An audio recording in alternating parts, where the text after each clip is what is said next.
I'm coming from a civil engineering background. And since I joined the Hub 7 months ago, I've been exposed slightly to the qualitative research methods and social sciences, generally speaking.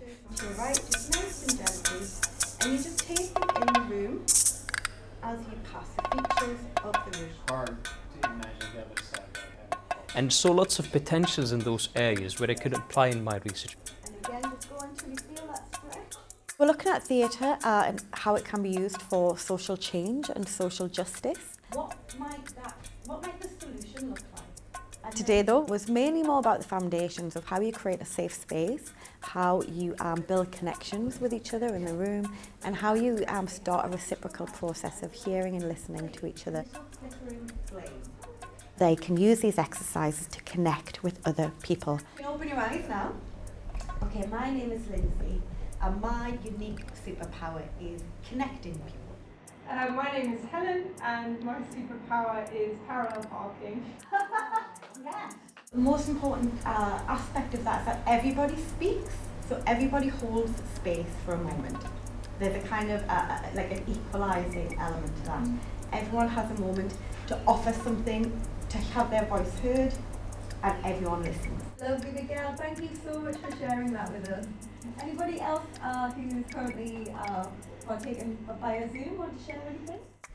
My name's Nikki, and my superpower is talking to bees. Just in a short period of time, you physically and mentally relax in the company of others who you've never particularly met before, and you start connecting. And I think it made me realise how, that's such an important stage. And all of that kind of thing is foundational for us to try and do bigger things together, to mobilise together. So I think that they saw the power in that.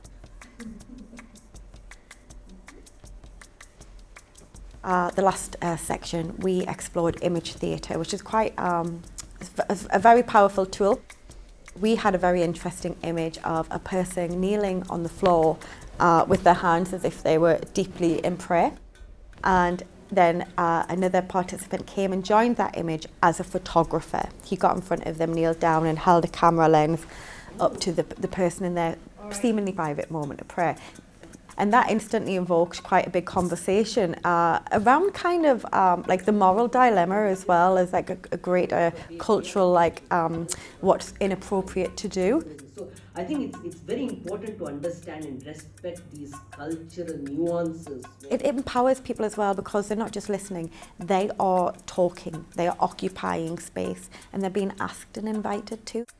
I think pretty much all of us was about communicating, wasn't it? Either with And we've learned things about one another in quite an easygoing way, opening up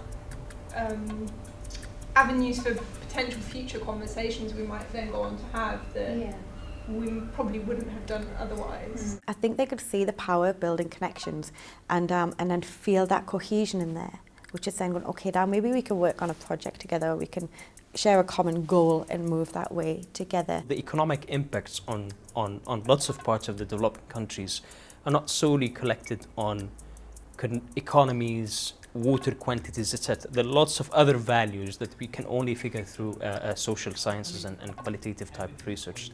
For me, this is a very new area. I'm just getting to know about those methods better, and that's the reason why I'm here. And what I took specifically from the sessions, a lot of icebreakers as well for a couple of workshops and trainings, and those are wonderful exercises. It would get people in a very short time engaged, I think, very rapidly. I work with participatory arts methods, but I don't define really between them. I think the actual physicality of the way we interacted was really, really important too, and I can see that coming in through visual methods as well. I'm really confident those kind of methods are very helpful for my research, and I'm going to use them forward.